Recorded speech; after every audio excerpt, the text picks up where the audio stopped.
time now to dive into the latest on sports betting and news going on across the United States. And we begin with an update in Wyoming as we bring in Sam McQuillan from Legal Sports Report.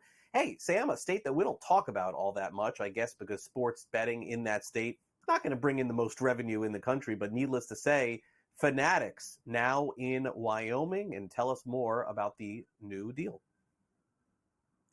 Yeah, on its face level, Wyoming, not such a big important state as you mentioned, Craig, but what Fanatics is doing here essentially is completing what they promised when they got into the sports betting business about a year ago now. They're now live in 95% roughly of the U.S. betting market. It's legal, now joining the ranks of DraftKings, FanDuel, still a little bit behind them in terms of total number of states, but with the rollout in Wyoming, they're just adding more to the list. This was part of their plan when they first kind of acquired PointsBet and got really aggressive going into sports betting. That automatically gave them 12 states already that they would be live in. So the work since then has been converting the product over from PointsBet into Fanatics, making sure the branding is there, and then launching in new states like Wyoming, where previously other sports books had not been available. So now they're just missing a couple of states, most of them small, Louisiana, Maine, New Hampshire, Washington, and D.C. if you want to count D.C., although FanDuel now kind of has a monopoly there. But this is Fanatics just continuing to roll out kind of its mission. They acquired a lot of technology from PointsBet when they did that deal last summer. They actually just wrapped it up officially with all the money going in and out to the people who sold it. So now we're going to see once they've kind of, now they're done with the state launching, the state turning over, are they going to be implementing that new technology ahead of football season? Are they going to be doing the work on the back end now to kind of get them to compete better with some of the other operators? They only have about 4% at best in most of the states they're in. So now that they've launched, we're going to kind of see them try to do at least what older companies like DraftKings and FanDuel have done, which is launch everywhere and then now work on getting the product better, work on, acquiring market share, squeezing more out of your customers. So now that that's over, we're going to kind of be looking at what they do ahead of football season. I'm sure they'll have some big plans as far as live betting and everything else that came with the PointsBet technology. I think that when it comes to Wyoming, it's probably more about what the future looks like there, because again, it's a state that we don't discuss all that much, and financially speaking, it's hard to see them having the revenue like some of the other states. In particular, Illinois has been a hot button topic, Sam, on this show all week long because of the announcement that was made. The legislature passed a new tax rate of 40%, as we've discussed with a lot of folks here on the show. And I would ask you, the business side to that is really the next question and the next intriguing part of the conversation, because a lot of the sports books, they cry and complain, this is too high of a tax rate and we're going to pull out and we're going to lose business and our stock is going to go down.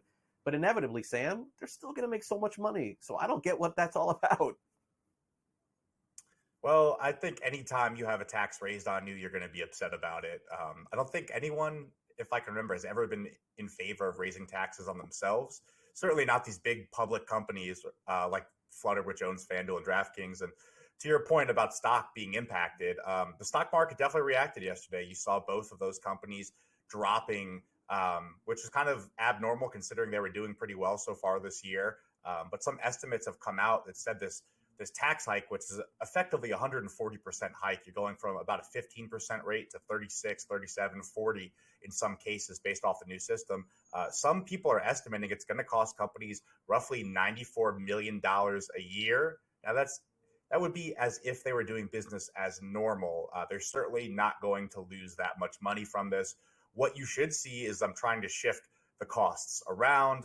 Jason Robbins, the CEO of DraftKings, has been very vocal, as other operators have been, about it being passed down to the customer. We've yet to see in places with even higher tax rates like New York, the odds being impacted. I live in New York. I certainly don't notice like huge VIGs compared to other states.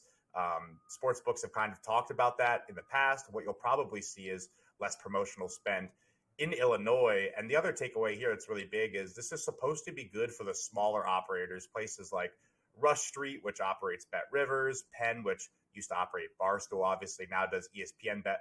They'll probably pay a lesser tax because they don't make as much revenue per year. So it's kind of a win for the smaller operators, with the big ones coming out and saying, "Oh, we really hate this. We wish you didn't do this." But to your point, they're still going to be there. They're still going to operate. They're still going to make money. They're just going to have to kind of find out new ways to do it even better.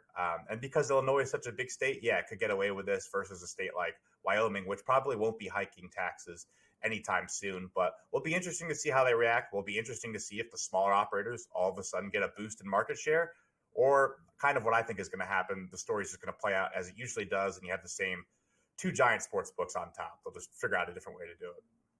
Yeah, no, it sounds fair, and I understand. No one likes to be taxed, but also, people are making billions of dollars here in this industry, and I think some semblance of reality has to kick in. Anyway, let's talk about the reality of sports betting. All kinds of controversies going on, and some new allegations here involving a player in the English Premier League. West Ham has a player that's being accused of potentially some improprieties in sports betting. I didn't hear this one, Sam, so tell us more. Yeah, Lucas Paqueta, who's a midfielder on West Ham, I had to look up his FIFA rating. He's about an 81. So in my mind, that means he's a pretty important, pretty decent player. They paid a pretty hefty fee to acquire him a few years ago, but he's been charged by the English Football Association for allegedly trying to get yellow cards on purpose to impact the betting outcomes of different matches for financial gain. It spans 4 matches, 3 from last year and 1 from this year. In 3 of them, he got yellow cards past the 60th minute, but it was a loss, a draw, and a win. So it kind of seems like maybe he wasn't really, purposely impacting the score. Maybe it was a market offered on an unregulated sports book where, you can bet on a guy to get a yellow card. He bet on himself, a friend bet on him, something like that. But we really don't know because the FA has not come out and said exactly what he did. They said they're not going to be commenting further, but basically that, he faces these charges. He has a little time to respond. We'll see what happens.